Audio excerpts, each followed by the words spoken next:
நடிகை மீனாவை முதலில் தமிழ் சினிமாவில் அறிமுகப்படுத்தியவர் யார் என்று தெரியுமா? அவர்தான் நம்முடைய நடிகர் திலகம் சிவாஜி கணேசன்.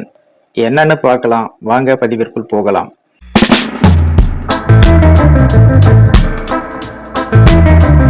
நடிகர் திலகம் சிவாஜி கணேசன் அவர்கள் தமிழ், தெலுங்கு, மலையாளம் மற்றும் இந்தி திரைப்படங்களில் நடித்து பலருக்கும் பாடமாக இருந்து வருகிறார். இப்படிப்பட்ட நடிகர் திலகம் சிவாஜி கணேசன் அவர்களுக்கும் நடிகை மீனாவுக்கும் மிகவும் சிறப்பான ஒரு தொடர்பு உண்டு. நடிகை மீனாவை அறிமுகப்படுத்தியது நடிகர் திலகம் சிவாஜி கணேசன் தான். அதாவது நடிகர் திலகம் சிவாஜி கணேசன் அவர்கள் சிறுமி மீனாவை ஒரு விருந்தில் பார்க்கிறார். உடனே 1982ஆம் ஆண்டில் வெளியான அவரது நெஞ்சங்கள் என்ற திரைப்படத்தில் அந்த குட்டி மீனாவை நடிக்க முடிவு செய்து நடிக்க வைத்தார். ஒரு பிறந்த நாள் விழாவில் கலந்து கொண்ட அந்த நடிப்பு பல்கலைக்கழகத்தின் கவனத்தை ஈர்த்தார் குட்டி மீனா.